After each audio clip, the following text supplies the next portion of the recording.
man in the suit. It's a legend. It's quite cool.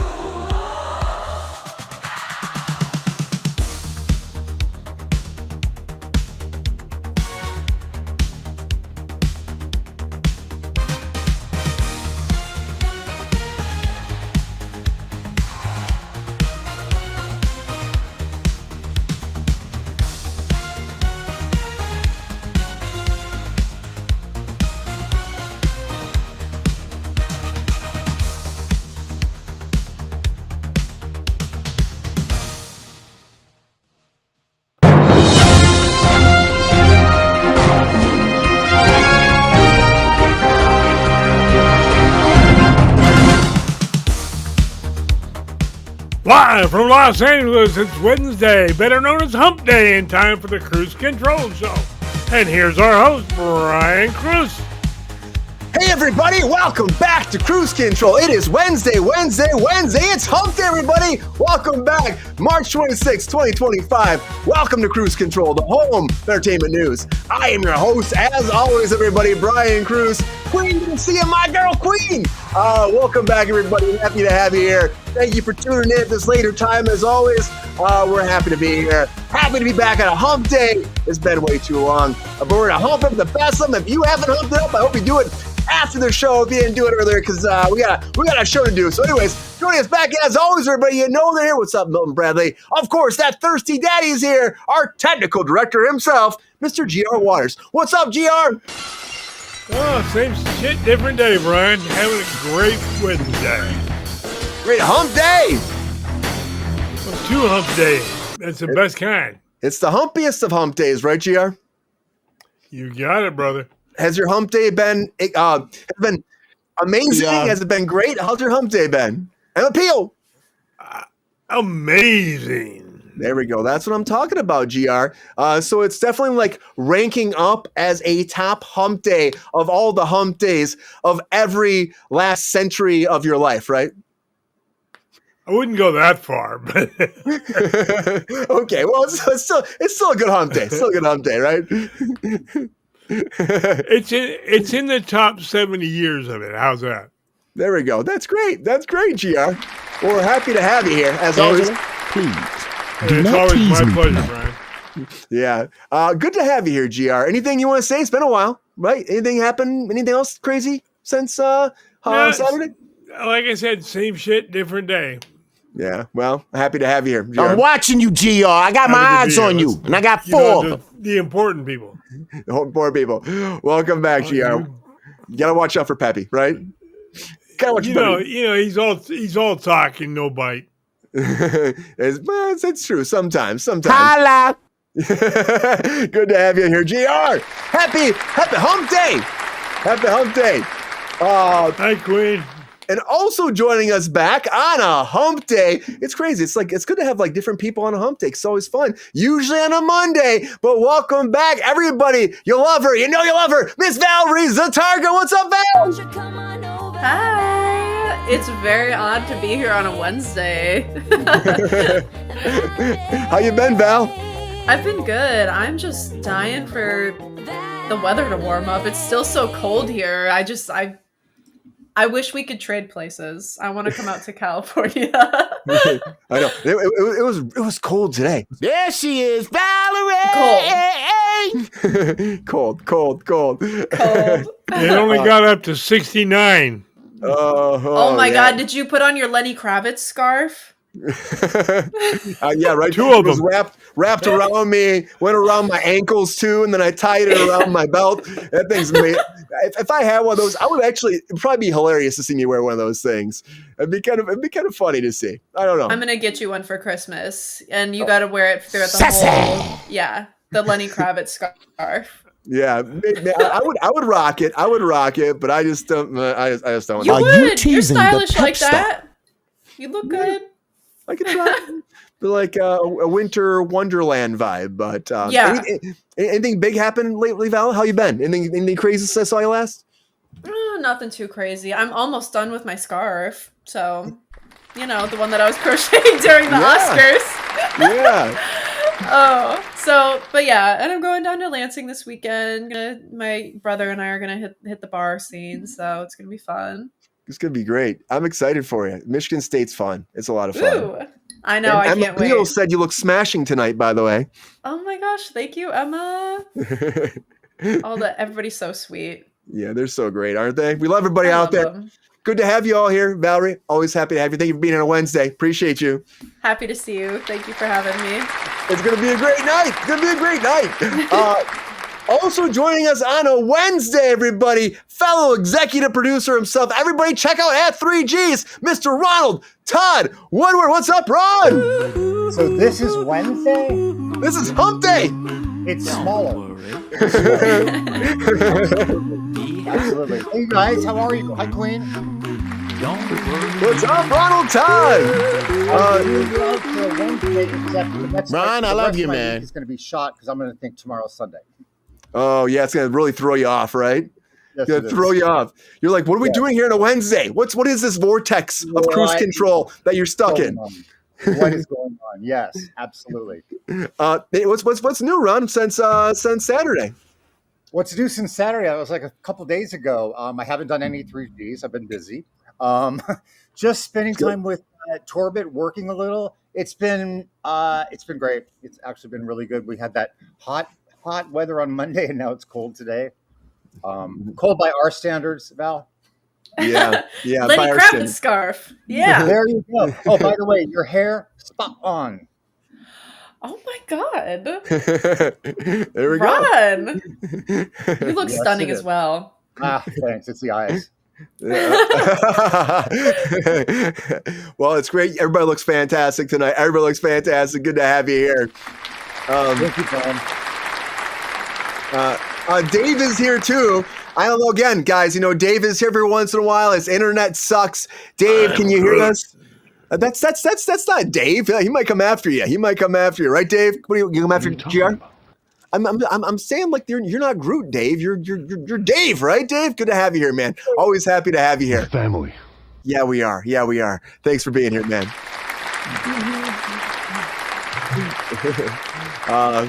But thank you all for being here. Happy Hump Day. It's so weird it's a hump day. I'm happy we're back on a Wednesday because we've been missing out the past few weeks. But hopefully now we're on a trajectory where we get back to that normal schedule.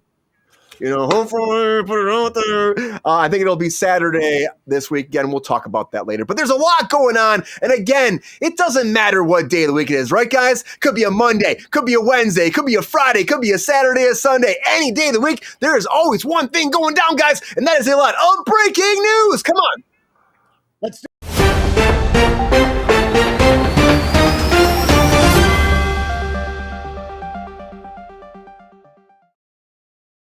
cast keeps getting bigger. And now officially John Lithgow is back, and also Jimmy Smits is coming back, guys. Coming back for Dexter Resurrection. And everyone's like, well, they're dead. Yeah, we know they died, but that didn't stop Scream, did it? So Dexter's bringing back two of its biggest serial killers, and I'm guessing, Ronald, they're probably going to be voices in his head. Right, there probably be voices in his head, Jimmy Smits and Lithgow trying to kind of push him towards the dark side, maybe to embody his dark passenger once again. I love this cast. I love this cast, though, right? I love it. Yeah. How can they go wrong this season? I really don't know how they can go wrong. Have they gone wrong ever?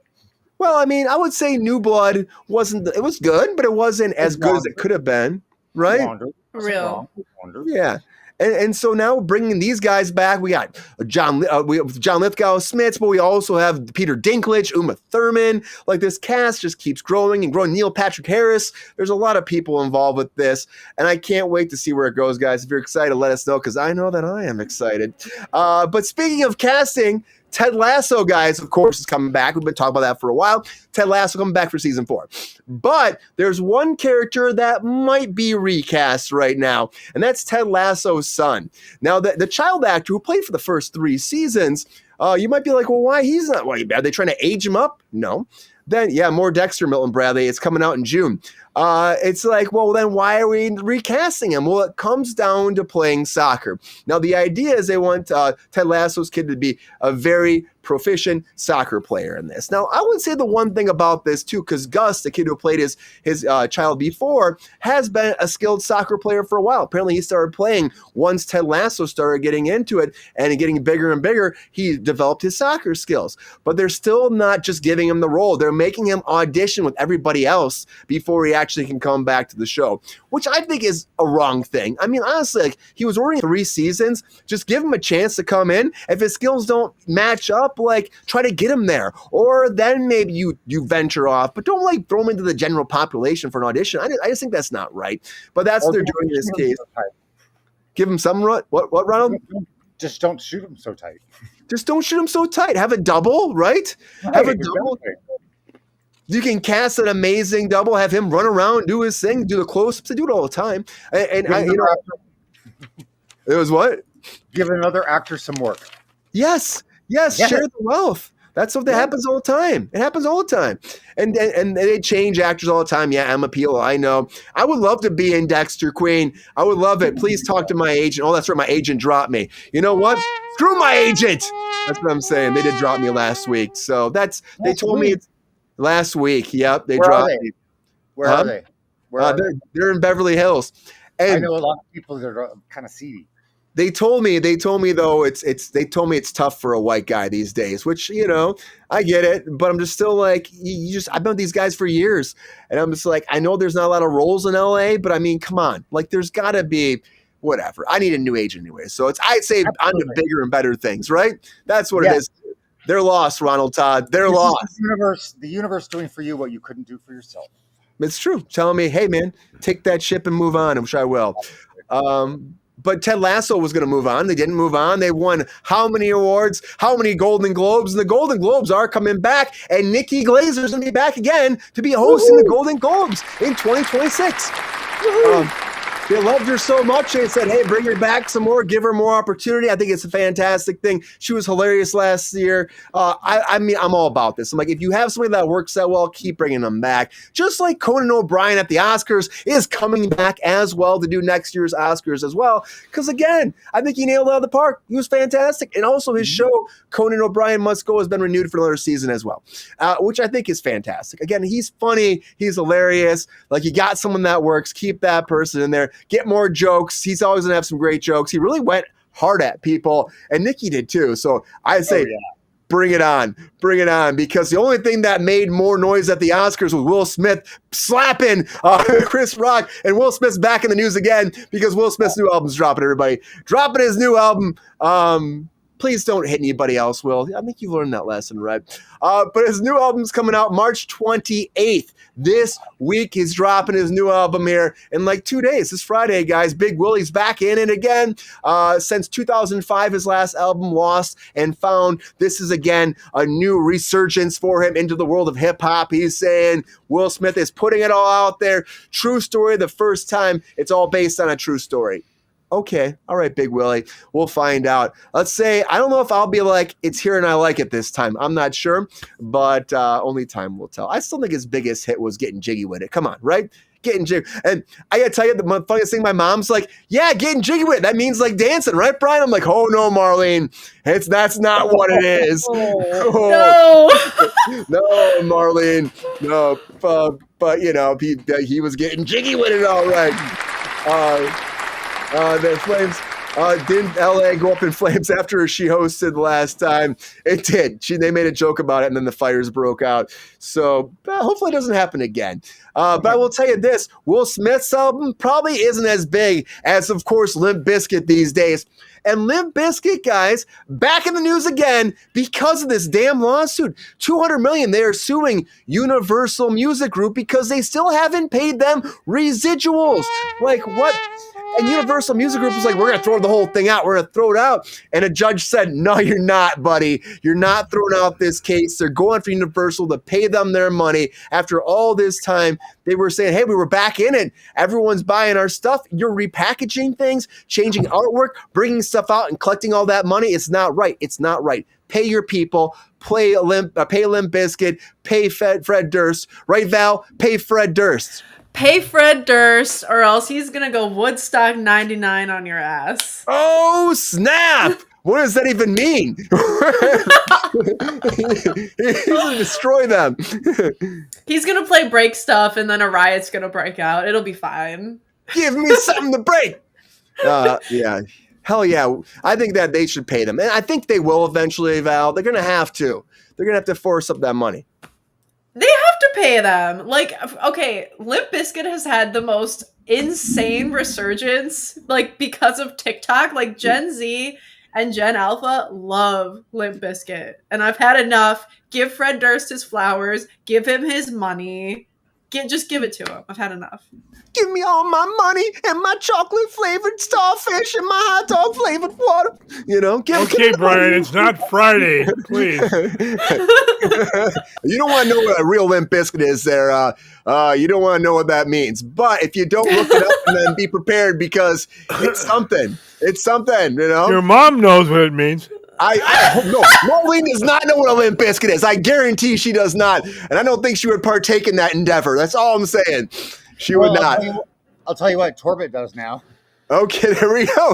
Torbit, there you go, man. Shout out to Torbit. Limp Bizkit, it's a thing. Ouch. It's a thing. I think a lot of people are clueless about it. And Clueless, the musical, is coming, guys. If you're a fan of Clueless and the 90s, you're going to get all the 90s nostalgia in this musical. Because, again, since 1990s, people have been talking about Clueless. Again, Paul Rudd it all the time. Paul Rudd from Clueless. Guys, I've heard it a million times, I know.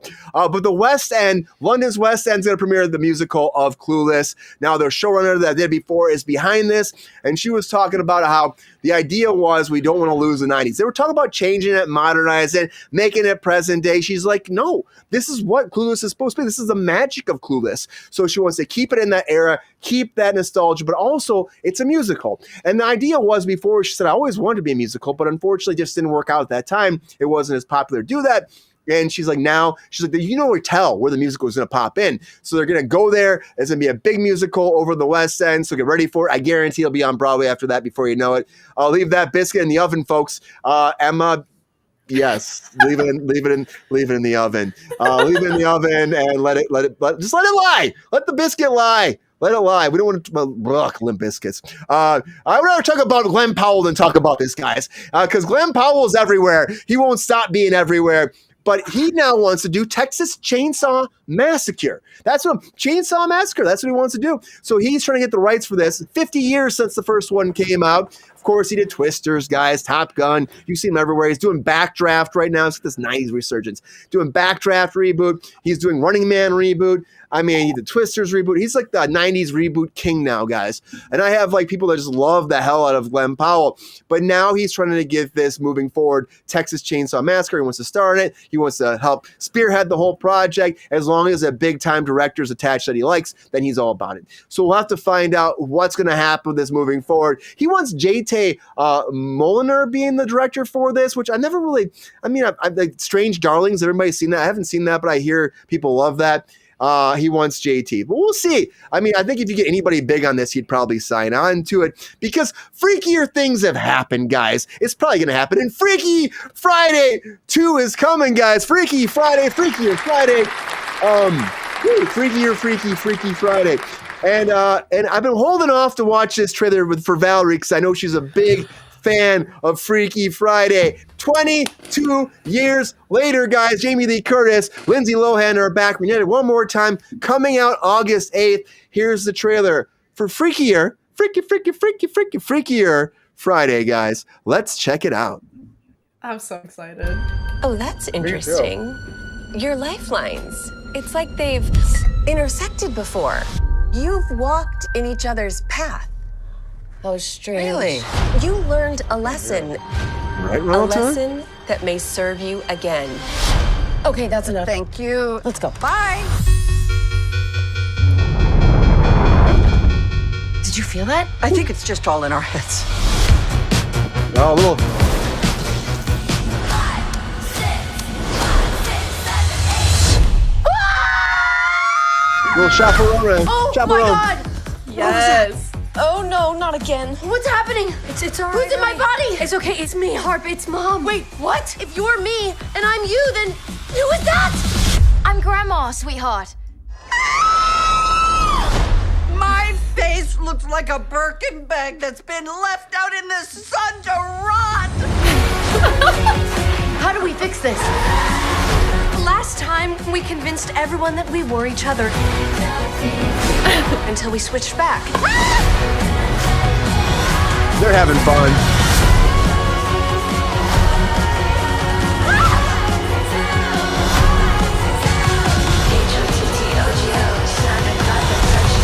Oh, girls, that doesn't work. Ow! I think I just peed a little.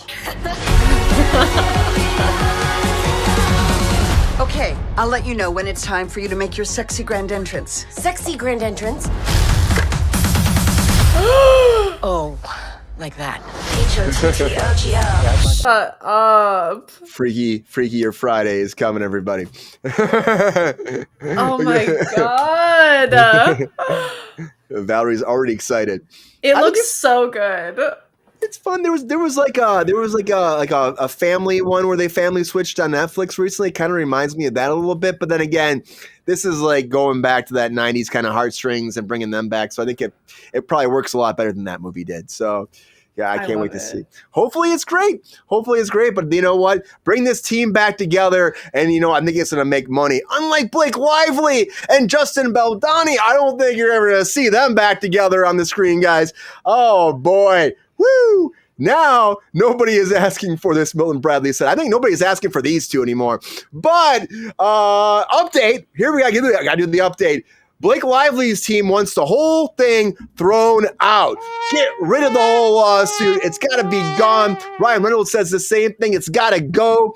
And why, you may say? Because it breaks California law. That's what they're saying. That's why the whole defamation lawsuit needs to be thrown out. Because right now they're saying, now this was the thing that went down, I think in 2003, where California passed a law. And the law goes by this. It prohibits weaponizing defamation lawsuits like the one that's happening right now to retaliate against individuals who have filed legal claims or have publicly spoken out about sexual harassment and retaliation.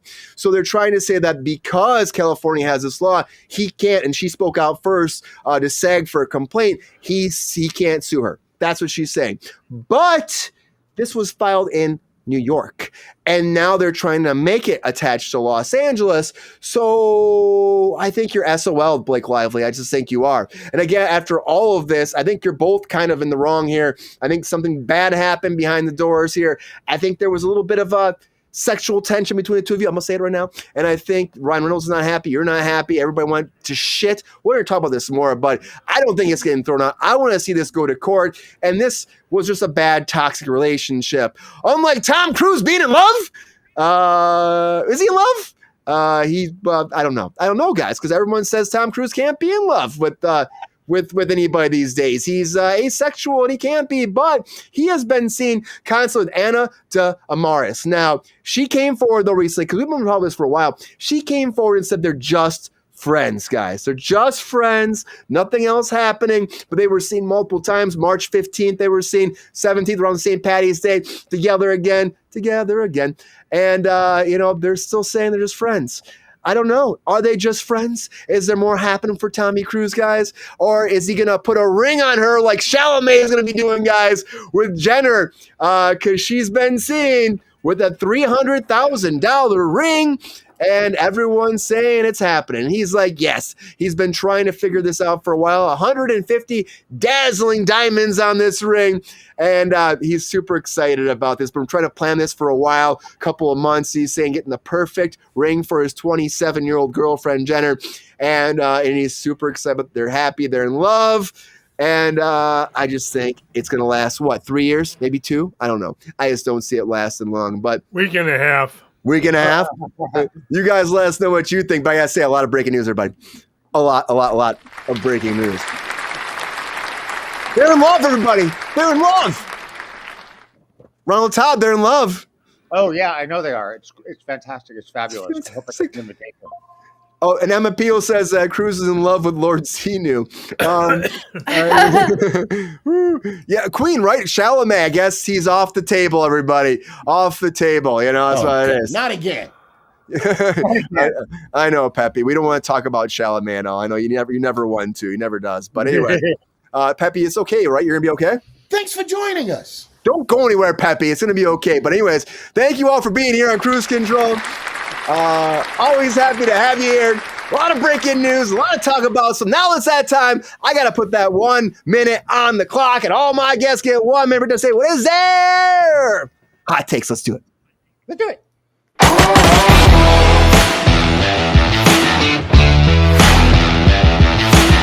All right, everybody. Now it's that time for those hot takes. This is that time. Put 1 minute on the clock. Everybody gets 1 minute, break down all their hot takes and all the latest breaking news. Now, can they make it before that bomb blows up? Or will they not? And if they don't, that's okay, because it comes down to you, the audience out there. You decide who is our hot take master, who wins, who destroys everybody, and who is our hot take winner for episode 313. Can't wait to find out. Let's go to the panel. All right, everybody. Woo! Hot take time. Thirsty Daddy, who's going first the hot takes tonight? Oh, I don't know. Why don't I just go first and get it out of the way? Oh shit! GR is getting in there. Shit. All right, well, GR. I mean, I feel like you're getting a little cocky right here, going first. So I'm saying. No, just want to get it out of the way. Yeah. Okay. Save the best for later. All right. Everybody, vote Ronald Todd. All right, GR. Here we go. All right, buddy. How you feeling about this? I mean, you've been building these hot takes up for a few days, right? Ready to burst them out there, tell the world? Since last week. Yeah, I know. We've got some, there's a little bit of extra, a little bit of here and there, but I know you got this, GR. I believe in you as always. The world believes in you, GR. Here we go. Well, do it. Hot takes in 3, 2, 1. Hot takes. Sid and Lithgow back in the show in Dexter. Wow, great cast. Lasso role change, give another actor a break and just double him. Glazer's back, well deserved. She was incredible. Clueless MUSICAL, it's the most interesting travel show I think I've ever seen. Will's new album comes out Friday. You better buy it, or you could get slapped. Limp Bizkit wants their $200 million. I'd settle for $100 million myself, but I'm not. Clueless MUSICAL on the West End. Whoopee! Texas Chainsaw Massacre is back. Well, hell, this movie's almost as old as me. Freakier Friday. I'll pass on that, just like our viewers. White Lotus. Sexual double standards in that one. I know you skipped on a run. Don't care. Kruse is in love. No, it's just lust. Lively wants the case out. Yeah, well, the bitch is gonna lose, so she does. And Chalamet, only $300,000 on the ring, you cheapskate. That's it, right, it's all you get.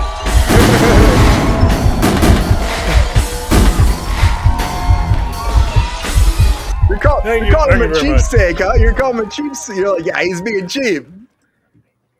He's got $700 gazillion and he only spends $300,000 on a ring?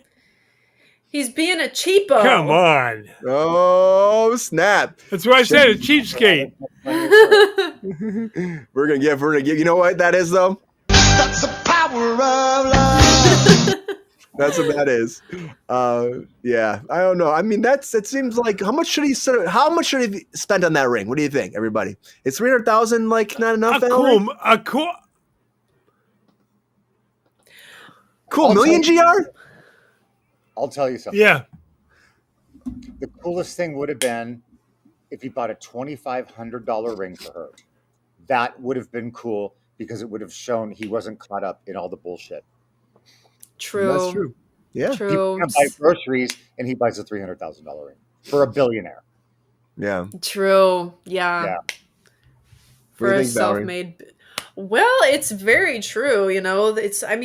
My God, like, I mean, at the end of the day, it's more of a status symbol for the both of them, as opposed to, you know, if he was to spend less money, it would be more of a genuine symbol of like their relationship.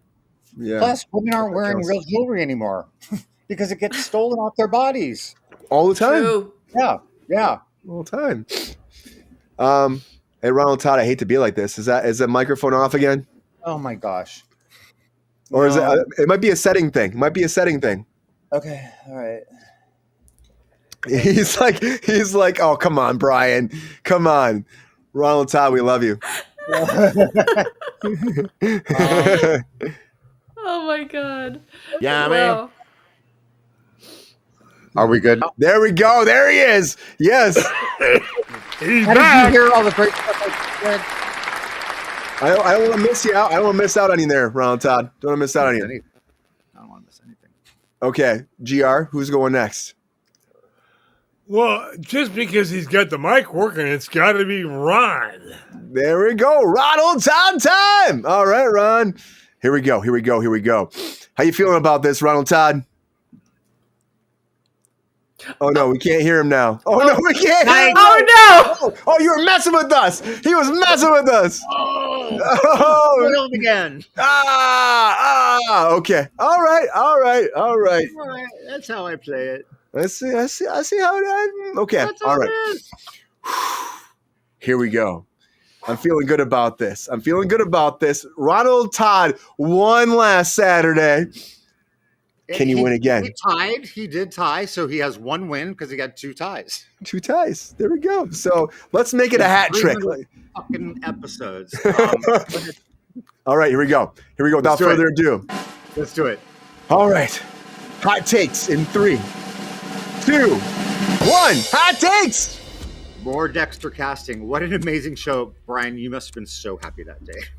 Ted Lasso recasting the Sun. That's bullshit. Just do wider takes. My gosh, don't let the guy lose his job because he's not a pro soccer player. Nikki Glazer, abso-fucking-lutely. Conan O'Brien, that sounds great. Will Smith, that'll be fun to see him. He had to work. He needs money. Limp Bizkit, that is bullshit. Why are they getting picked on so much? That's ridiculous. Clueless, the musical. I can't wait to buy tickets. You know what else is from the 90s? Courtney Cox. Texas Chainsaw Massacre with Glenn Powell. He's fucking everywhere. How does he have time to even sleep? I don't know. Freakier Friday with the trailer you guys watched. I didn't have sound. I don't know. But Lindsay looked great. And I loved it as if. White Lotus, that scene. That's what I could say about that. Tom Cruise in love. You know what? He got caught with his pants down at the wrong bar on Santa Monica Boulevard. Blake Lively wants the case thrown out. I'm so shocked. Check back in 9 months and see what the true thing was. Hot takes, Ronald Todd. Woo!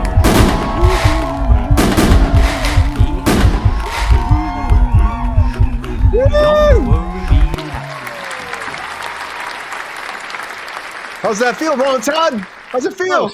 That was fucking brilliant. Damn right it was. Damn right.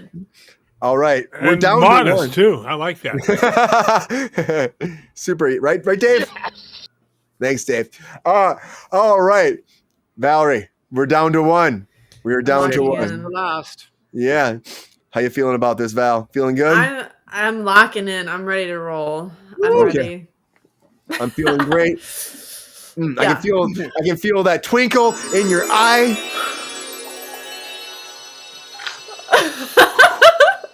I'm All ready. Right. Here we go. Without further ado.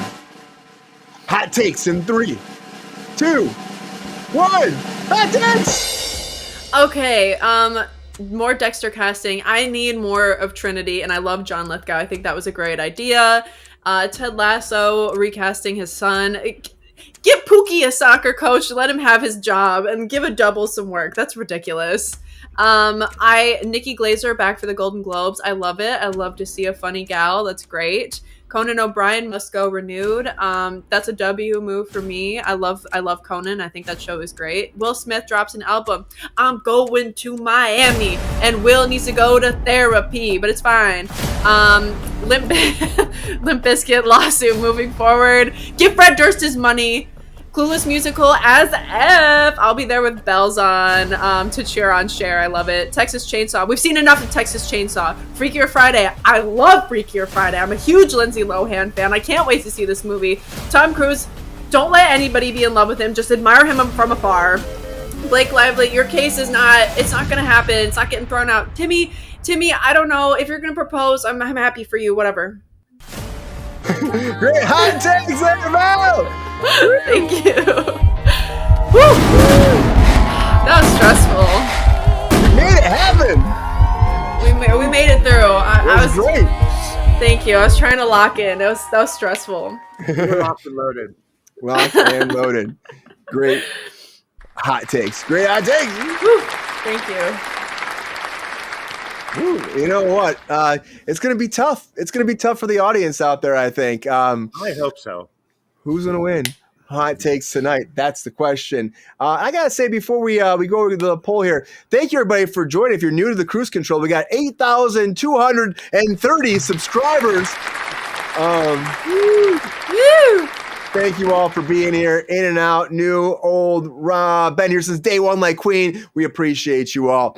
And guys, though, we got a lot to talk about. So right now, I'm going to put it out to you, the fans. You guys vote. Who wins hot takes? Only you can decide, not me. And while you're voting right now, we're going to take a little sidestep. We're going to take a little beat. We're going to have just a quickie.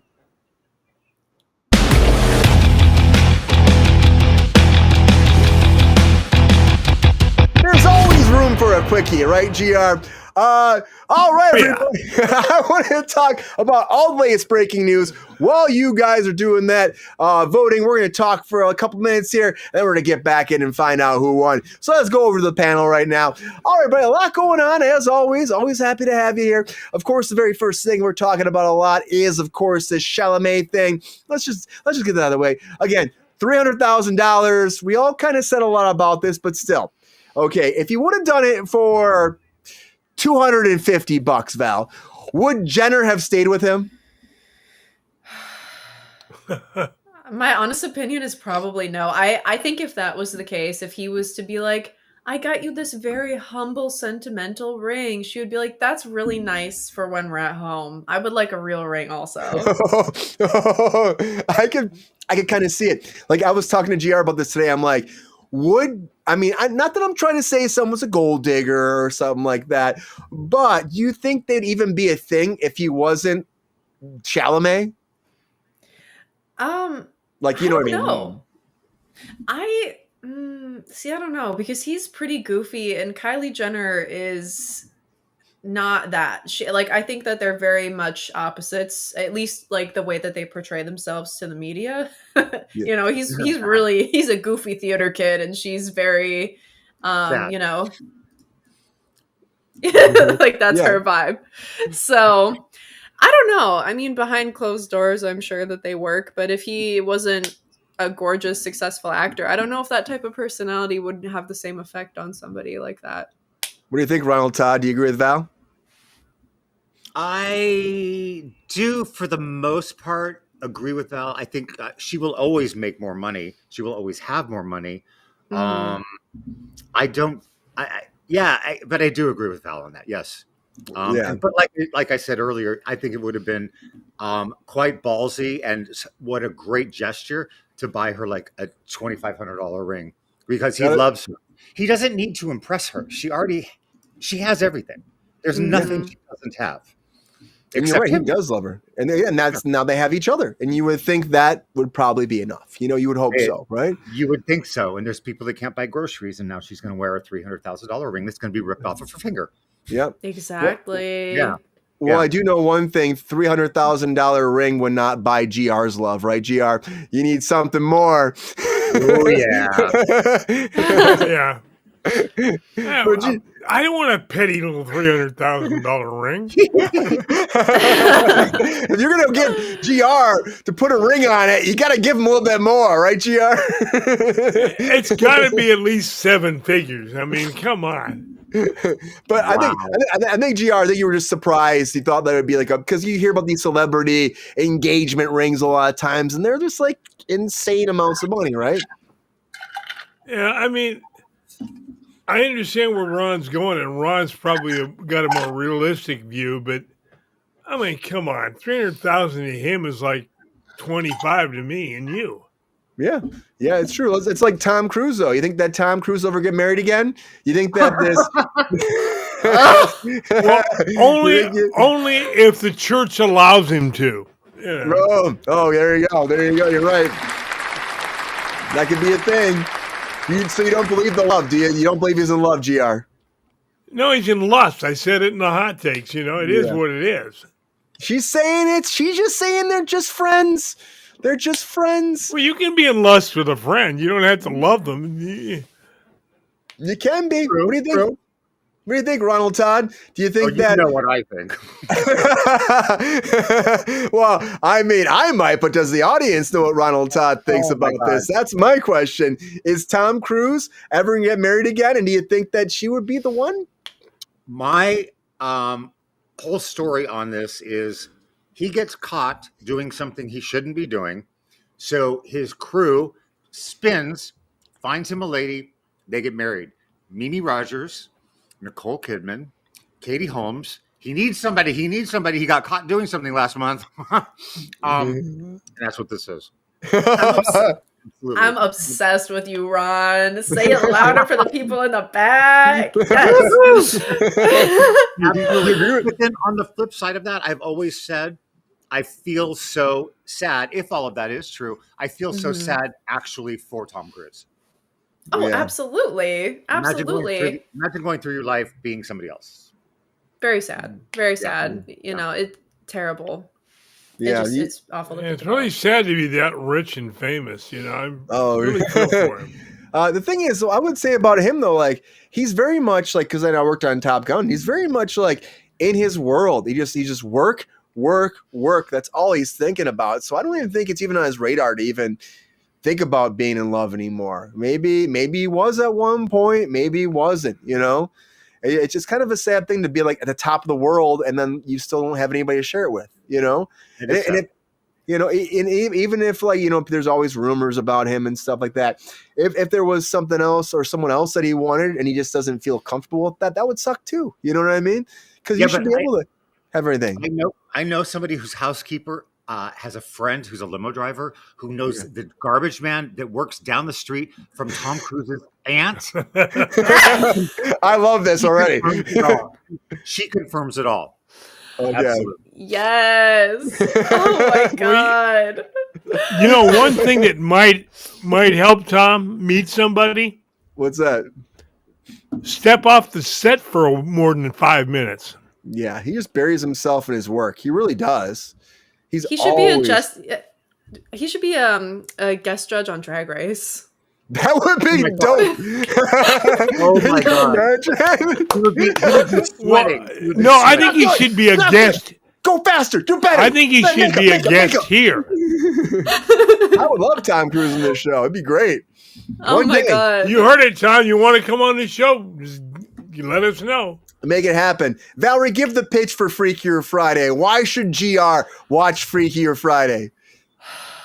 Because Jamie Lee Curtis is everybody's biological mother. I love Jamie Lee Curtis. Okay. She is mother. She is so amazing. She and Lindsay Lohan together. Like, okay. Lindsay, she looks so good. No, but like seriously, I grew up with that movie and it's to this day one of my favorite like angsty teenager movies. And I think everybody, you know, like maybe you're so not. So it's your favorite movie from 3 years ago. Exactly. Yes.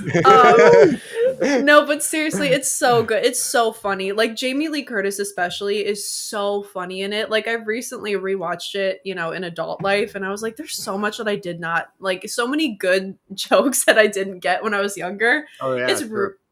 she's so funny. Oh my god. She's great. I have a funny Jamie Lee Curtis story. Oh yeah. Please tell. Oh, Ron. I'm on the CBS Radford lot. She was doing some movie there, and I walked past her and I said, "Hey, I went to your premiere last night of Halloween 2." She wasn't there, and she's like, "Oh, really?" And she turned around, turned away from me, and walked away like she wanted to be as distanced as possible to that movie. Oh my god. Oh my god. My dad worked on it, so. Was it the most like recent one or like an older one? No, this was like 1985, maybe 86. Oh my god. Yeah.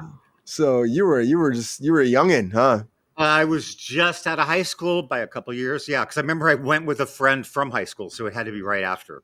That's oh my amazing. god. Yeah. My best friend is like a huge Halloween fan. I can't wait to tell her this story. Oh wow. Yeah. It's he worked, my dad did Halloween 2, just 2. No, I think he did 4 also.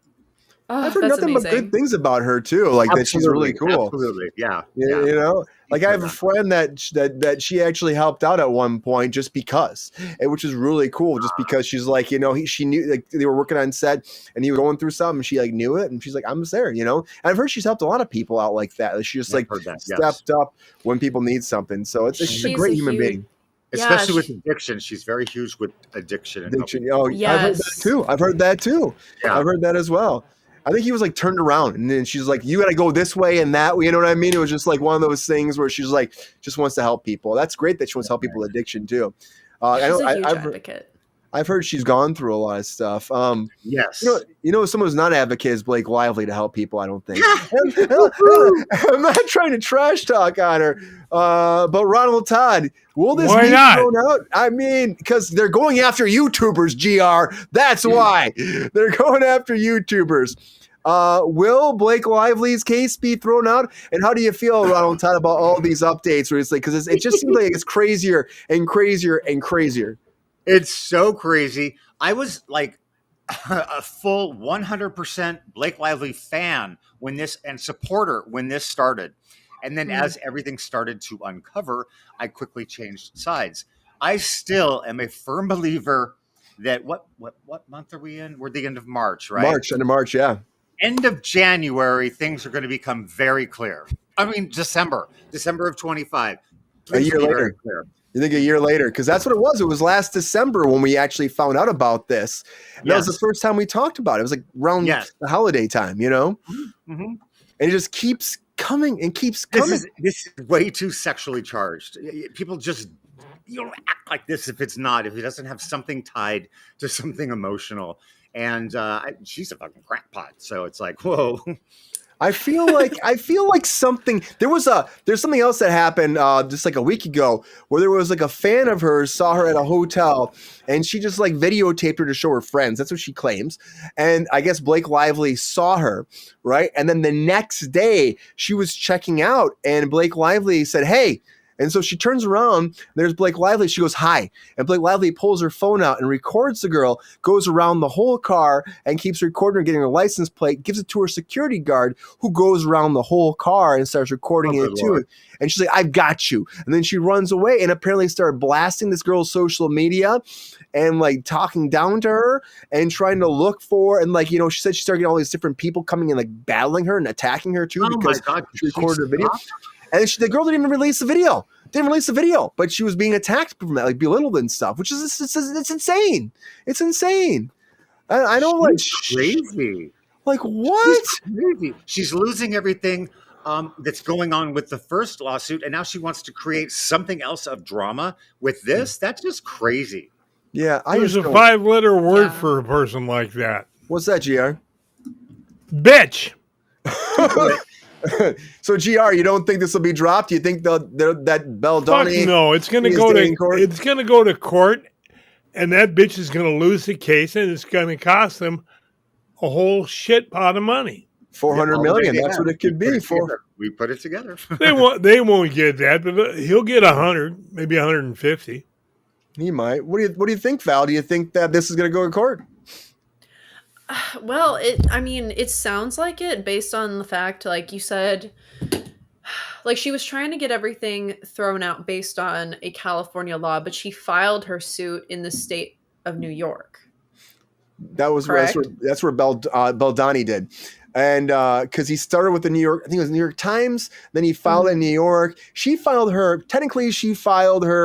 whole harassment allegations with SAG-AFTRA, which you could be like, SAG-AFTRA is international. You know what I mean? So technically we're based out of Los Angeles, but does that have jurisdiction over the courts? I would say not.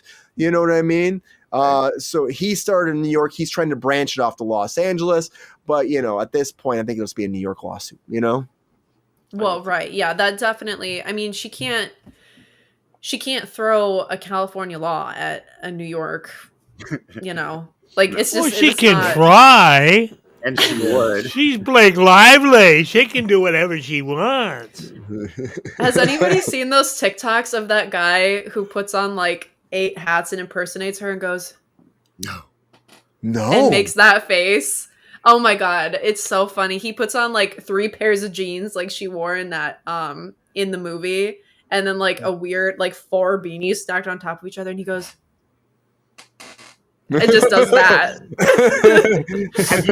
Have you ever seen the girl? She's the lip reader. She's deaf. She's a lip reader. Yes. And she hits Blake a lot. Yes. The stuff that she says, it's just, oh my God, look at her. I know. Oh my God, it's crazy. Bitch. Yeah. I love that girl. She's great. She's so great. Oh my God. I know funny. Queen says there's no real case here. Emma Peel, exactly. He was obviously harassing her. I think that goes both ways. I think he was, I think they had something beyond harassment. I think there was something that was an attraction that went wrong. I think that's what it was. It was a baby. It was a baby. And Milton Bradley, a lot of people are following this. I mean, that's why I keep updating it, because a lot of people have been like ripping us up on Kruse Control about this too. There's back and forth. Some people love it, some people hate it. It's a lot. I'm more interested in what GR thinks about Dexter casting. Fast. What do you think, GR? Is this going to be like the best season ever of Dexter? And can Harrison still happen after this? Yeah, can Harrison happen? Absolutely should. Great movie. There we go. Those of you that haven't. Somebody ought to buy it and we make it a series. But right. This Dexter, the cast, as we all said in the hot takes, is incredible. I mean, they're bringing every crazed serial killer in the world back to the show. Bring them back. Bring them back. Yeah. Bring them all back. Jimmy, I love that Jimmy Smits is coming back too, because I liked how that whole happened with season 3, where he was like a little bit more. Oh shit, you're off the rails, I think he's a great actor too. I think it's gonna be fun. They're gonna be all in his ear. The only thing is, I know I hear they want to do more beyond this, but it almost to me feels like with all these characters coming back, this could be a good ending, because you get Michael C. Hall, you catch him. Now it starts with him, his last meal, dun, dun, dun, dun, dun. He's chopping the ham steak in the prison cell. He's putting it in his mouth. He's eating it. He's eating the egg. You have all the different people as he's walking there, popping up everybody he's killed, especially the big people saying things to him. And then the gas chamber hits and he dies and we end credits. To me, that's awesome. Bring everybody back for that, That's perfect. That's absolutely perfect. If it goes beyond that, we're going to be sitting here saying, it should have just stopped in 2025. Yep. True. But if you have everybody back, why would you not just do something like that? End it fittingly, give them an ending that makes sense, have that voiceover, bam, we're done. Like the best series finale in history was 6 Feet Under. Yep. Yeah. And they all died, right? They all died. It showed their entire life. A show about death. It showed how their entire life played out, and it showed exactly how they died. And this would be cool if you had you had a bunch of the big names that he that he killed, you know what I mean? That are all like kind of like also welcoming him to death, you know what I mean? In a lot of ways. Like, here we go. We're bringing you there. I just think that'd be cool. But certainly. I love that idea. That just alone is so much more. It's a much better way to honor Dexter, I feel, and the whole everything that we've gotten to see of his. I mean, that's his legacy. These are my trophies. Here they are. Yeah, Brian, I really think that they're actually prepping for this to be the finale of finales. It's just, I really think that that's what they're doing because it just keeps getting bigger and bigger in a grand, great way. Yeah, like everybody's coming back. You keep hearing more and more and more, and it comes out in June. Ron, I hope you're right. I hope so too. I hope so. I hope so. But then I did hear Clyde Phillips was kind of like, we would like to go multiple seasons longer with it if we can, and that made me nervous about it. Yeah. Like, where's it end? Right. And then if it's too long in the tooth, it's just like, oh God. Yep. Yeah. And then we don't remember the good, Yeah. We rush an ending and then we're like, oh, that sucked again. You know what I mean? Yep. Like, give us a good ending. That sucked again for like the 5th time. It's like, oh, that sucked again. Yeah. Yeah. But if it sucked again, they need better writers. Absolutely. True. Great quick takes, everybody. Elizabeth. But I'm going to end that poll right now. But I got to say it right now, everybody. Thank you all for voting. As always super excited. I didn't. I didn't add something. That sucks, Brian. Sometimes I forget things, guys. When I forget things, that's okay, because we still move on. The show still goes on. Things happen. People get excited, and I try to make it happen. But I always talk to yourself in third person. That was interesting. I do something, Brian. You're learning stuff about me all the time, right? Wow. But I would say, yeah. GR. Is that what you're gonna say about me? I wish I had like an like a Kool-Aid guy thing right now, but I just I don't have that though. But at the end of the day, I really thought I could fix this, guys, but I don't think I can. Oh, actually, I can. It's that time, guys.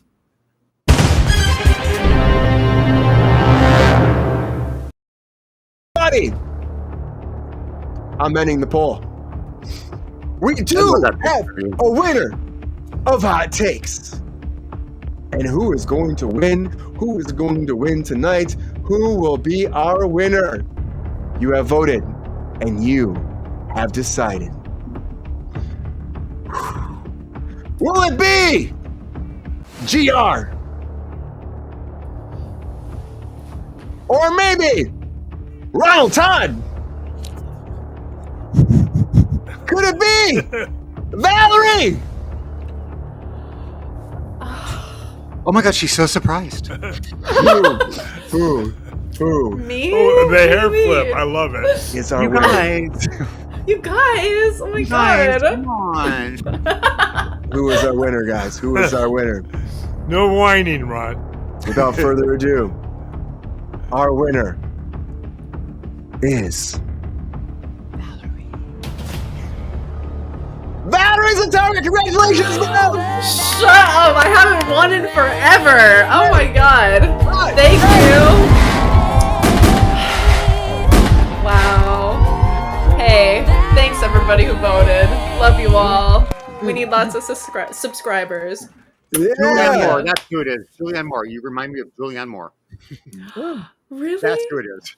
Yes. Oh my God! Was it the That didn't hurt it. That's for sure. Yeah. Well, thank you. I thank you. Well, and the hair flip, Val. That was good. Yes. Thank you. Yes. I love the effect. You gotta look surprised. You gotta look surprised with when the hot take announcement comes. I don't know, occurs, but great hot takes. Great hot takes. Thank you. Woo. Great hot takes. So much going on. We've been kind of, discussing what we're going to discuss, what's going to happen. But everybody online right now is talking about White Lotus. It's a big thing right now. But also the controversy the craziness of it. Now, it's always been. They always do a lot. But this season we got full frontal nudity. We got incest. Can we talk about White Lotus? Let's talk.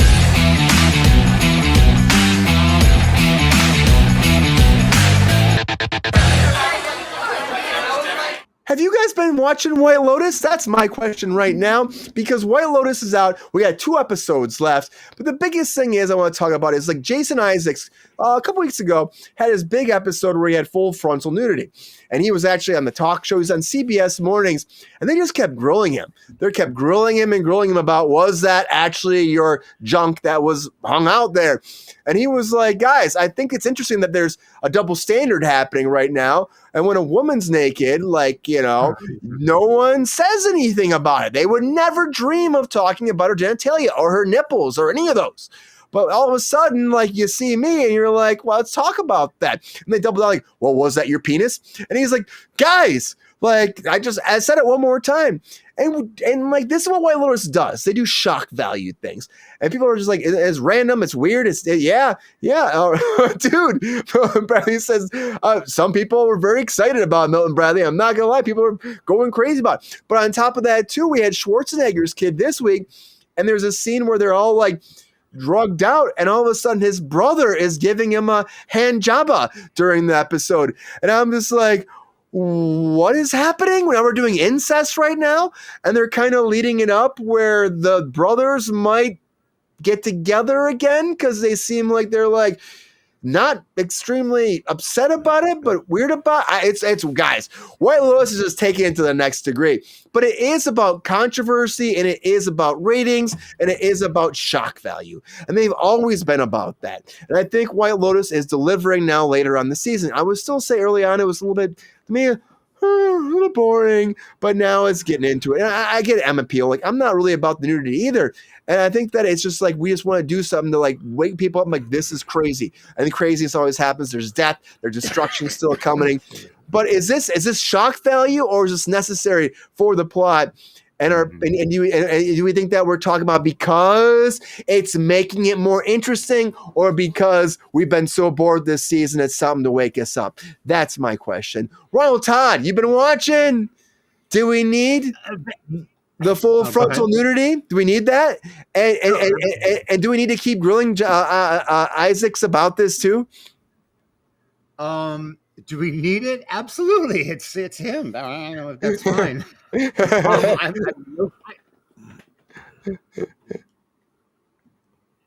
Oh. Anybody here around Todd? Well, I did there, and he just went away. There he is. I hear him now. Okay, do you got me? Do you see me? Yeah, I don't see you, but I hear you. I am not happy. I'm sorry. Do you want me to come back to you? I will. Yes, please do. Please do. Okay, I'm going to go to GR because why not? GR, what do you think? Is this going to get the ratings up? Well,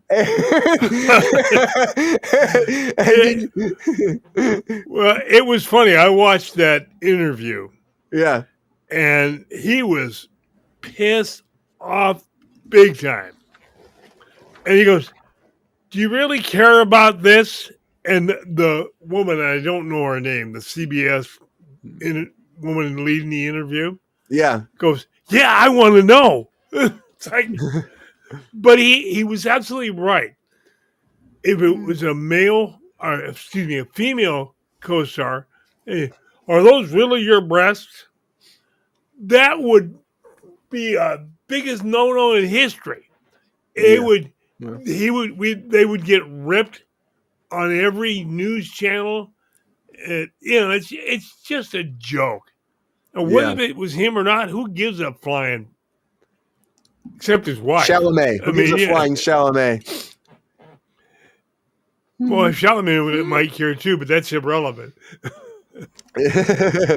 But then again, like, do you think it added anything to do that? And do you think that also, like, because they're doing a lot of shock value stuff that they haven't done before, and they're also like having this whole like incest thing too.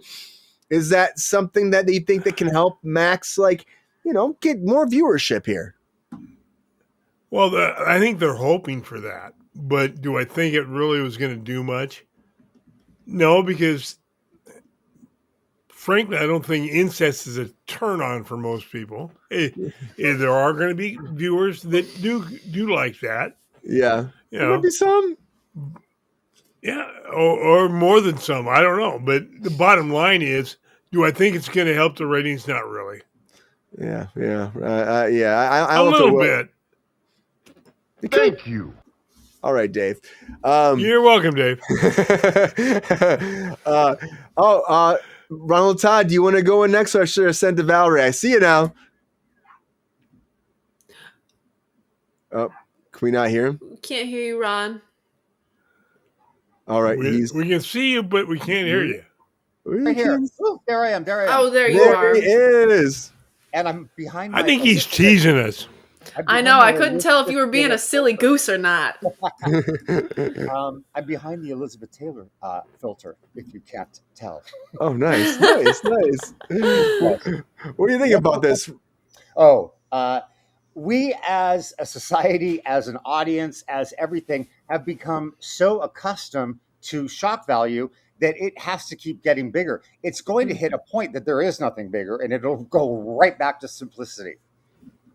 Oh, that's interesting. I can see that. Yeah, I can see that. You're right. It's like how far can you go before you're like, like, right. Exactly. That's we expect this now. It's just, and I mean, look at it. We're talking about it. It's just like, okay, everybody's talking about it. People won't be talking about it next year. The same subject on another show. No, they'll be like, oh, White Lotus did that. But where do they go from here? That's what I'm saying. Like, do you think next season? Like, where do they go from here? They go with amputees having sex. I don't know. I really don't know. It's just everything needs to get bigger and bigger. What do you think about the whole incest angle, though, too? Well, it's Patrick Schwarzenegger, so anything there is fine. I'm good with that. It's one of these things. I think that if it's done tastefully, and if it's done accurately,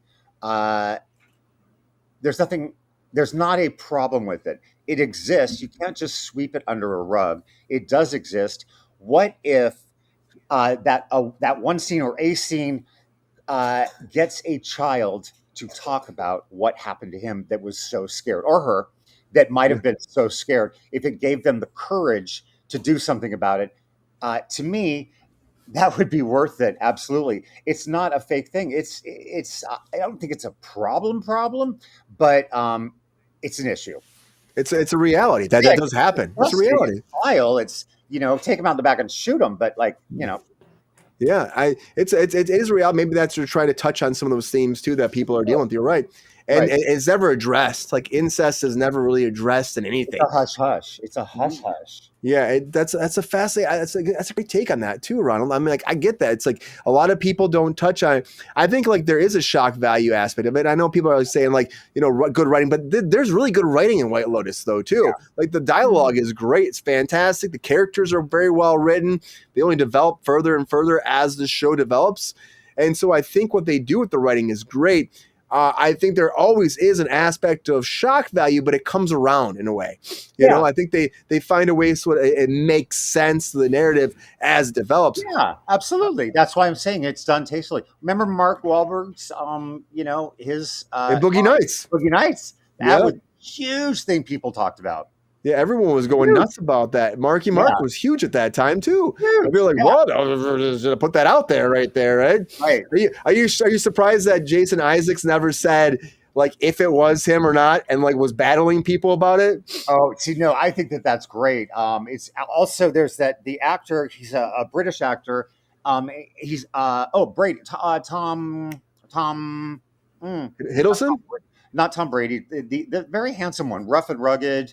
And there's a lot of rumors about his sexuality. Tom Hardy? Yes. And he was out on a panel once for the movie, and he goes, I don't talk about that because I don't care about that. Why do you care about that? And we're talking about a movie. He shut it right down. I forgot what we started this with. he said one time, and I worked with him. He said one time that he was like he's tried everything. He said, he goes, I just, you know what I mean? He said, like, I had a point in my life, wanted to see, wasn't, that was it. Okay. There you go. Yeah. I submitted my phone number. It's like, we'll there you go. Maybe Ronald, maybe if something, maybe he'd make a different decision. Maybe. Yeah, you never know. You never know. Exactly.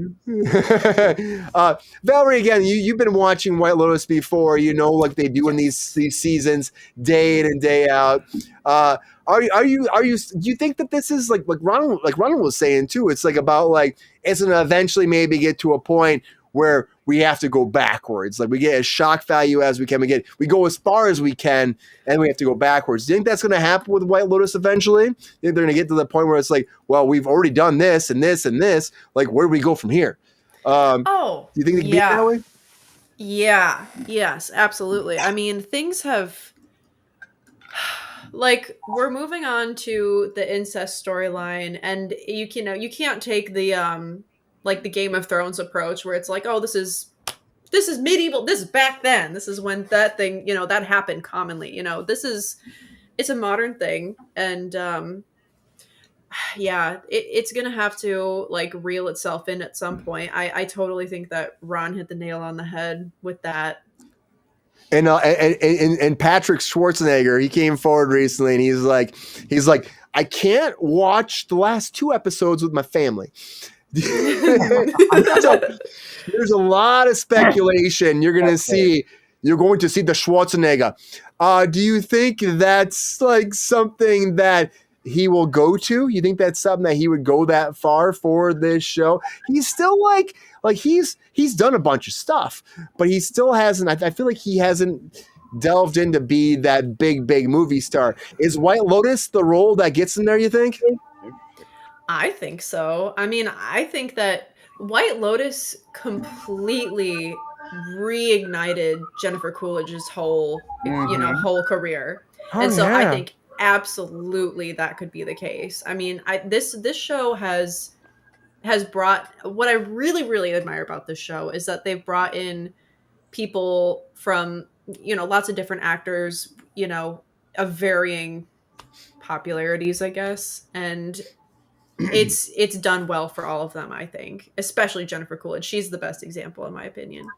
Yeah, she's fantastic. I do love even the girl storyline. You got Michelle Monaghan and her friends. I do love how even that relationship, you see like one of them's Republican, one of them's an actor, and one of them's kind of like middle, and like how they kind of like go back and forth in today's society, and they fight, but they still love each other. I think that's a good dynamic too. It says a lot how we should be, I think, a lot of times. I think that's kind of good. And like how their friendship still comes together, but then they're still like kids sometimes. I think that's a really cool dynamic they do. Especially Michelle Monaghan. She like does some things and I'm like, oh girl, you just don't give 0 fucks about this sometimes. I just think it's fascinating. The characters are always great in these shows. And I saw someone said like, yeah, Arnold's kid, Patrick Schwarzenegger, is in there. He also played, if everybody watched The Boys, or the spinoff Gen Z, he played Pony Boy. He was like the main kid in there. And he's doing more and more things. And this is like a big role from, again, Sarah Catherine Hook, who again was in The Valley, guys. Round of applause for her. She's plays the daughter. I really think that she's gonna have a menage a trois with her brothers in this before this ends, and I'm gonna. Oh my god! Like, what is going on? Or with daddy, or GR thinks the daddy maybe. I don't know about the dad. I don't think that could pass standard practices. Yeah, I just don't know. Daddy and daughter. It's not daddy daughter dance tonight, guys. That's all I'm saying. It's not. It's not. I see. At least not a vertical one. You know what's funny? I saw people saying it could drive viewership away. The viewership actually went up since that whole incest episode. People love to watch a car crash. Nobody's going to be like, turning a blind eye to this at all. If anything, like it's going to bring way more people in. Like, absolutely. I think Saltburn, like the movie is a really That good was example of this. You him know? having sex with the grave, like Exactly. People made so many TikToks of being like, I streamed this with my parents, and here's me recording their reaction. You know, it's the same thing. I think. Yeah. And it could be that. It really could be that. I But have to say, it just shows you where our industry has gone. When I was growing up, you couldn't say the word shit on television. Now they're doing incest. It's so interesting because like I took a film class as an elective and I loved it. And one of the movies that we watched, just a classic movie, was Psycho, and we had a really long conversation about how it was really controversial that they showed a toilet in that movie. Oh wow! In the bathroom scenes. Wow. And I know, and it's toilet. like you go, yeah. They showed a toilet, and that was very controversial for the time. And then you fast forward to the incest. So it's pretty wild. Yeah, well, think back to the movies in the or TV back in the 50s and early 60s. The two beds. You had a couple couldn't have one bed. Mm-hmm. They were always two separate beds. Lucy and Ricky. Yeah. Or any Father episode of the Twilight Zone. Oh yeah, absolutely. Yeah. I gotta say the Lucy and Ricky thing is still crazy, like what they went through in their relationship. The fact that he was cheating on her, and then she put that brick wall. And she was up at cheating Paramount. on him. Come on, you got to be honest here. Yeah, it went both ways. Yeah, but she put that brick wall up at Paramount to stop the women being snuck in. So that's fantastic. It's an amazing thing. It's like you see a soundstage at Paramount. Everybody, if you ever go to Paramount Studios, there's a massive brick wall against one of the soundstage walls, which you never see. And that's just because she was so pissed he was sneaking women in that she put a brick wall up so he can't get him in. He has to walk through set. What stage? 26. Stage 26. God. Oh. Yeah, I was on that stage for like 5 years. Yeah. Yeah. Stage 20. I was there on Thundermans. And so I used to love, that was like the big history, you know? It's amazing. It's amazing the history in Hollywood. But this, again, I think what Ronald Todd said earlier, I think that is the thing. I think we'll go as far as we can and then have to go back because, again, the mind is a powerful thing. And I think at the end of the day, it's always nice to fill in the blanks yourself, and it makes it more intriguing than to put it all out there on the screen. The pendulum swings. Both. The pendulum will always swing. Tick tock. And I think the pendulum is swinging for Rachel Zegler and for Snow White because, guys, woo, that movie is still not doing great. But the biggest thing that concerns me, honestly, are death threats happening for Gal Gadot? What the fuck? Can we talk about that in our featured story of the night? Let's do it.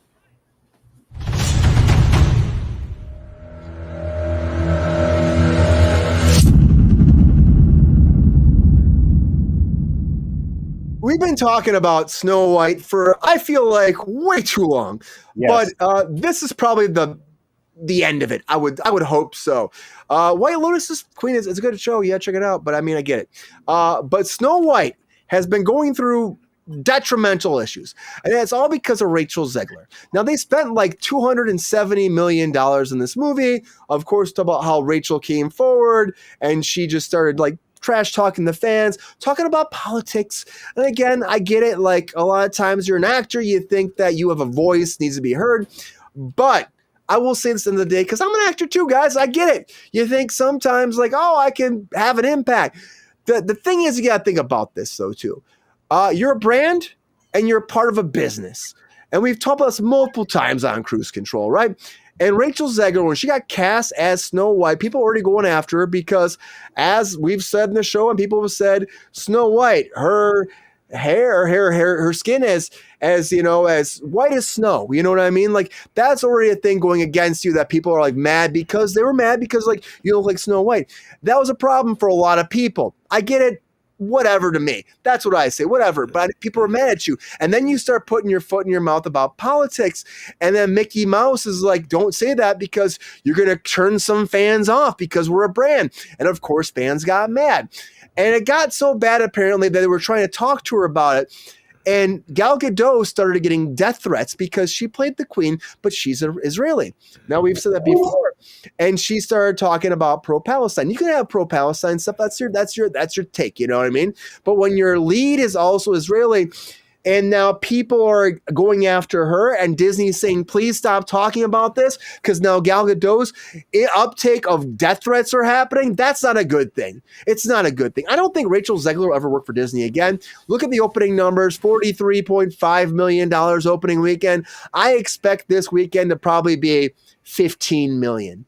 That's what I'm going to say. Maybe 10. I think it's going to be a horrible weekend for Disney. And Gal Gadot, apparently after opening weekend, her death threats increased tremendously. And that's not a good thing. You're an actor. You're putting it out there because you love a craft and you want to make people laugh, cry, or be entertained. That's what we do it for. We do it for entertainment, not for death threats, not to make people mad, to make people have joy. It's an escapism. And Rachel Zegler, she got told by the higher-ups and she still doubled down and she got her cast member in trouble. That's not good. And if anything happens to Gal Gadot, that's on her. And I don't think that's right. I just don't think it's right. This is a movie about sleeping woman that's like falls in love. It's a fairy tale. Why are people threatening to kill people off a fairy tale? It's bullshit. It's shenanigans. It's wrong. And it upsets me. But I think right now we have to talk about it because again, at the end of the day, it shouldn't be happening. And in all this world, let's go to the panel fast. In this world, do we think that Snow White can come back from this at all? I don't think so. Valerie, what do you think? Do you think that Rachel Zegler will ever work for Disney? And do you think that Snow White can somehow turn around? And are you shocked by this whole Gal Gadot thing? Because to me, I was like, death threats just seemed insane to me. Well, I'm going to say what my father says when I show him a meme that I think is funny, and that's that people have too much time on their hands. So, that's kind of wild. I don't understand why people would be giving either of them death threats. I think that's extremely overkill. Like, you have nothing better to do than to send this actor who doesn't know you or care if you live or die, like, that you want. Like, that's just ridiculous to me. I don't think she'll ever work for Disney again after this. And I have been seeing so many TikToks of just like hate for Gal Gadot specifically. Like, yeah, so much stuff about like, she's a terrible actress. This is a compilation of her worst delivered lines and all this stuff. And she gets a lot of hate, like a ton of hate. It's kind of insane. I love the story of Snow White. I wish that it could do better, than it's doing. Cause like every little kid knows that story, and it's sad. I think. I agree. It is sad. And honestly, Disney's been in this whole, like, let's make the live action version of all of our big classics, of course. And that was a massive one of their first ones, and I think that it's really unfortunate. And I see Queen said the worst thing about Snow White is it's boring. I didn't see it yet. I'm still intrigued. I still want to watch it. I might go see it this weekend. Plagued with issues, of production issues already too. And it's just infuriating. Just tell the story. There was the whole thing about the dwarves too, where they were like, we don't want to make them, because they didn't want to cast little people. But then little people are mad because they're like, that's 7 jobs that could have been gone for us with great money. And then all of a sudden they did change it back to being, but now it's CG. I mean, the whole idea of this was just convoluted from the beginning, if you ask me. I think they should have just done the story, done it for what it was, and then maybe we would have had a fine movie, So were they trying to be PC Yes. by not casting little people? That's how they were starting. They wouldn't have them all different, like a 7-foot tall dwarf, and then like a normal little person. They were trying to do 7-foot tall. You're not a dwarf. I'm sorry, guys. Well, I mean, what do you? I mean, I guess it'd be what do we call them at this point? Her friends. You know what I mean? Yeah, her pals. Her pals. Her 7 pals. Oh yeah, they're pals. You know? Well, GR's got a different take on this, I think. Oh my gosh. I would love to know. Oh, sorry, go ahead. No, go ahead. You finish your thought. Oh, I was just gonna say I would, I would love to know what the majority of little people think about casting them in these roles, because I know for so long, that was the only kind of role that they would give people, little people at all. They could only be like fairy tale creatures, essentially. So I get where they were coming from, but also, I don't know. It's I would just love to hear more people's their take on it. What I think is whatever. That was the whole thing with Peter Dinklage. Like Peter Dinklage had come forward and was like, yeah, he was like, I don't really feel like this is appropriate, for us anymore. Like we should be doing better roles like he has done, which I get. But then there was also the backlash from the community being like, but these are 7 big jobs for us that could pay very well. And so then that's when things shifted. And it's just, I get it. It's unfortunate. And it's unfortunate that little people have been characterized as this kind of like, you have to be a fairy tale character than just being an actual person. He was very lucky to get Game of Thrones. And I think that was fan-fucking-tastic for the community. It really was. To showcase what you can do. And then they take you away from that horrible category to be stuck in. Like that's all you're good for. It's not right. It's not fucking right. No, not at all. Not at all.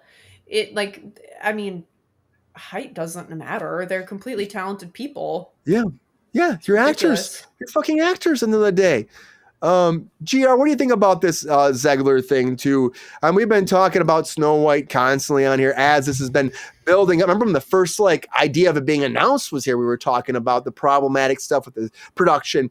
Do you think, do you agree with Valerie that Zegler probably will not work for Disney again?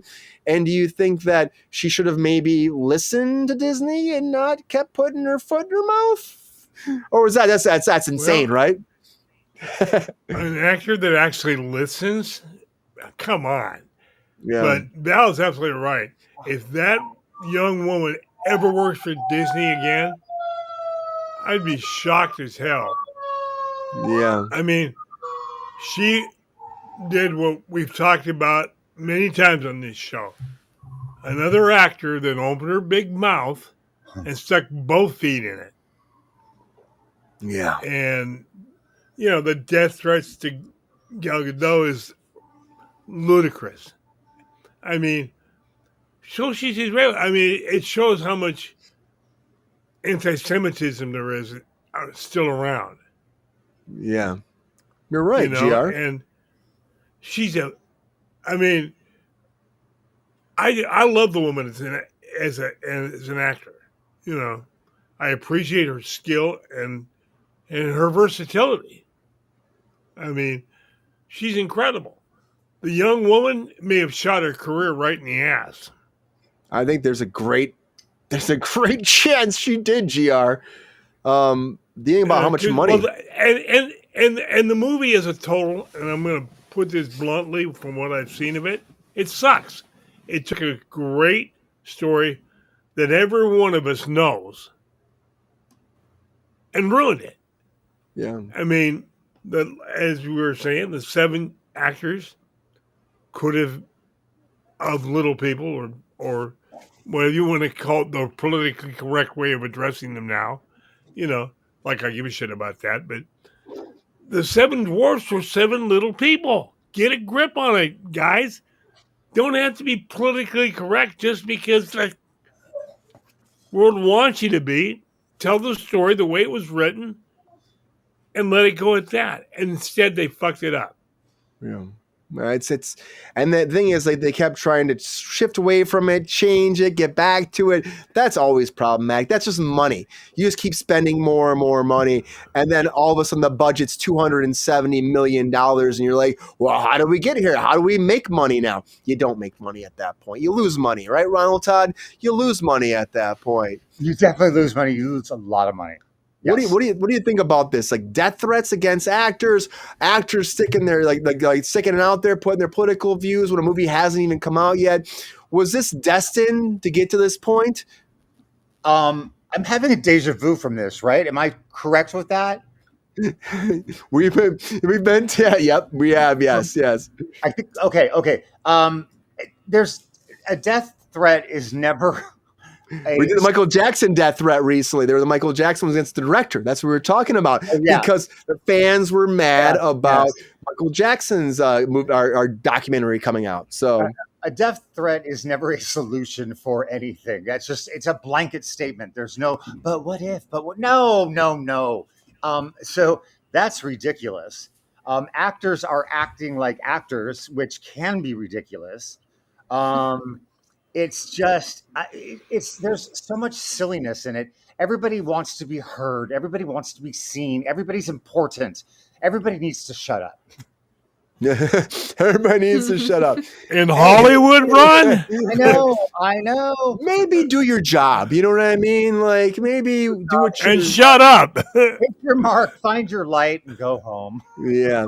I love how Queen said she was very bland, too. And she could have been. I mean, I'm going to watch it still. I will watch it this weekend. I gave them some money. But are you shocked by, like, there's trolls everywhere, of course. But are you shocked by, like, the hate that Gal Gadot's getting too on top of this? Brian, I'm not shocked about anything in the entertainment industry anymore, and I'm becoming not shocked about anything in the government. So I'm becoming jaded. Becoming jaded. Yeah, well, real. I think we're all jaded about a lot of these things that happen in the business. Yeah, and what's been going on, and I just wish that people were just, at the end of the day, just like thought about somebody else besides themselves. And I think when an actor does this too, they're just thinking about themselves more than the bigger picture. And that's what we get here. Absolutely. And it happened with Sophia Gascon, and then she's joking about it too.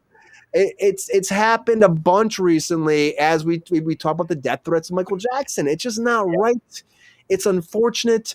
We're better than this as a community, as a society, as a people. And at the end of the day, I don't want to trash talk Rachel Zegler. I don't want to do that. But I would say there is a little bit of learning she has to go through, a little bit of growth she has to go through.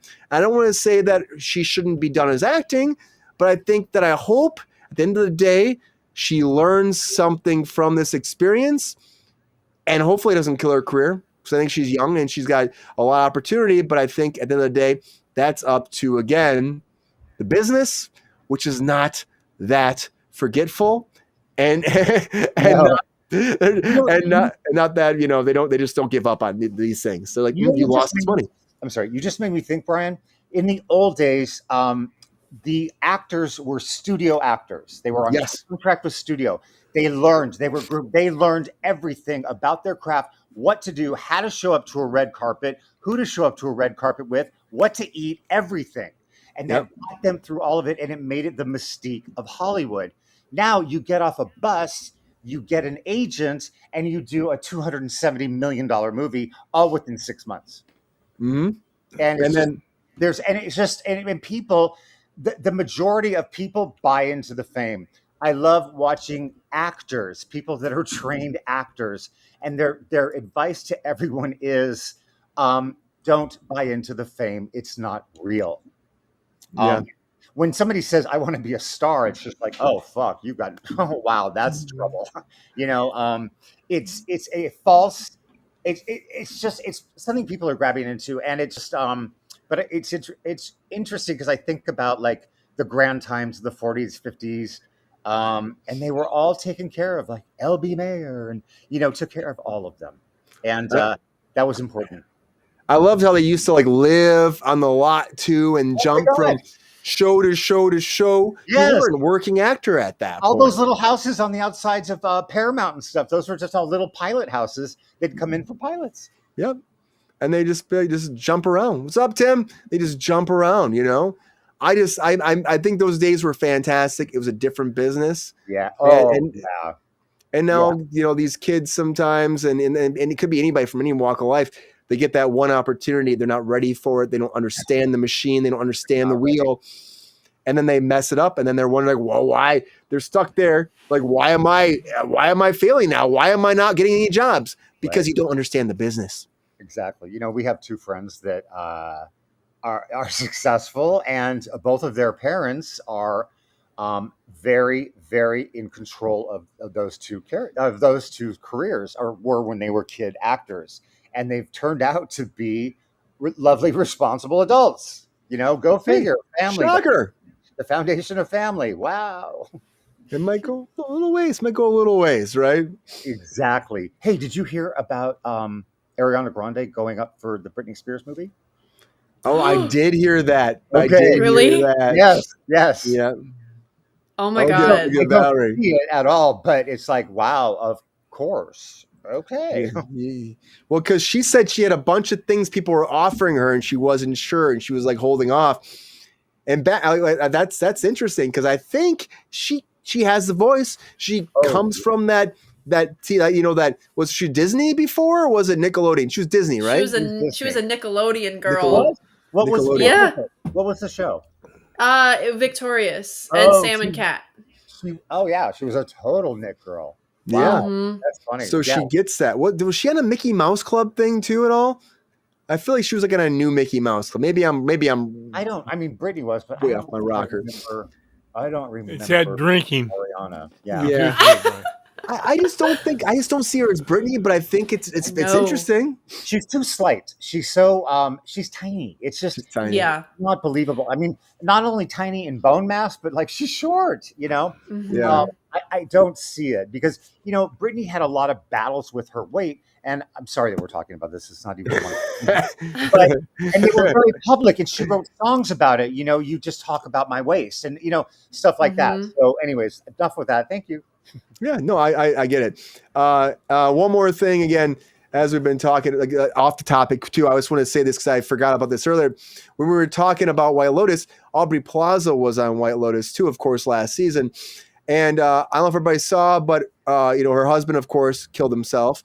But that recently came out they had broken up. So it's unfortunate that a relationship made the man take his life. I would say at the end of the day, I get breakups are tough, but you got to take one step forward, keep moving that next step forward, keep getting up every morning because tomorrow will be better than it was yesterday. And eventually you're going to be happy that you got yourself up every day and you're going to be a better person because of it. That's all I'm saying. So at the end of the day, guys, please take care of yourselves.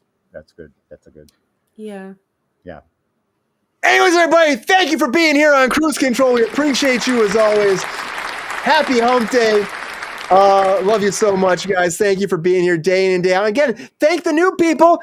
Again, during the show, we went up even more numbers. We got 8,245 subscribers. Thank you so much. The extra 15 during the show. Or I think it was actually like 30 or 40 during the show when we popped in.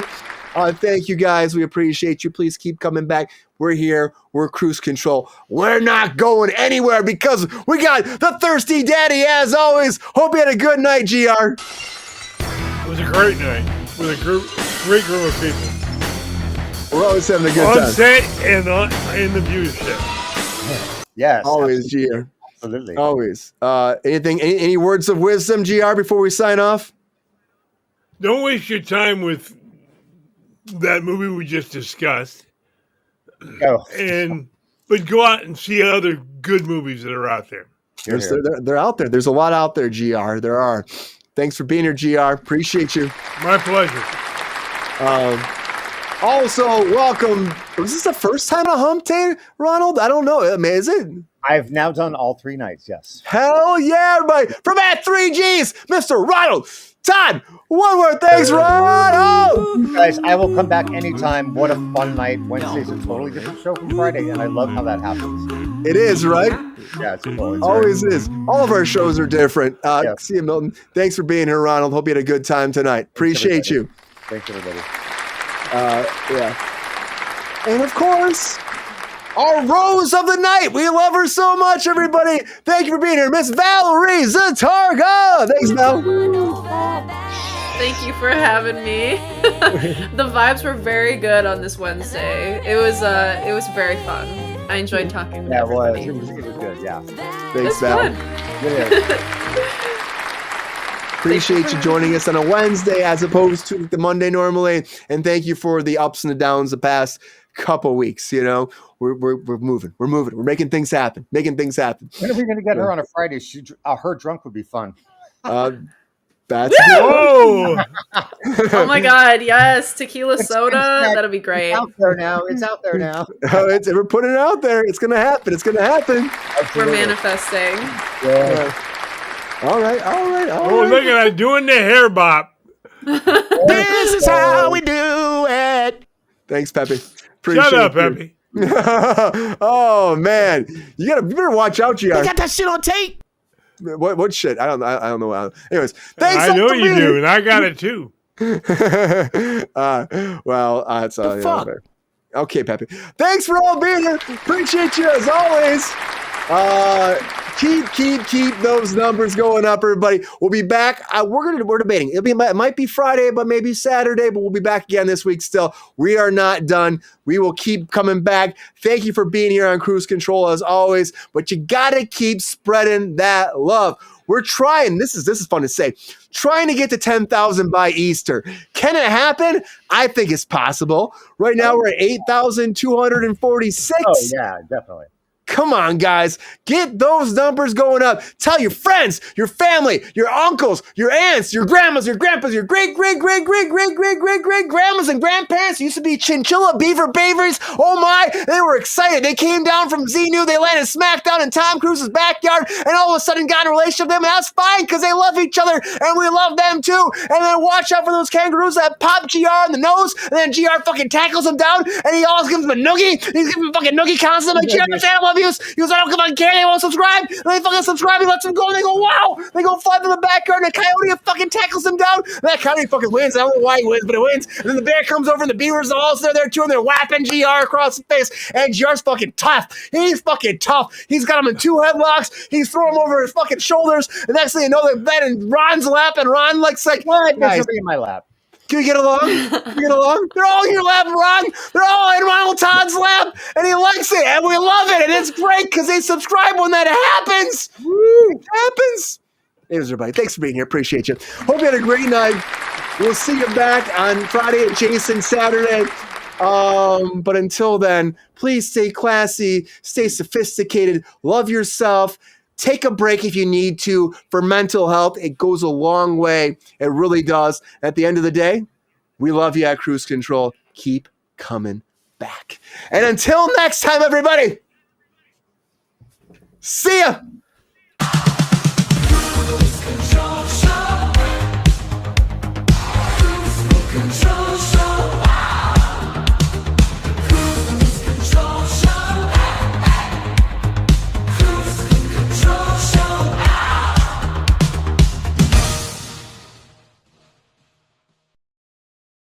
Yo, player, if you enjoyed this video, please like and subscribe and hit the bell to be notified when we are live. And if you are able to join our Patreon, please join. Because the Pep Star needs more snickety snacks. Because I'm hungry. Holla back. Love y'all.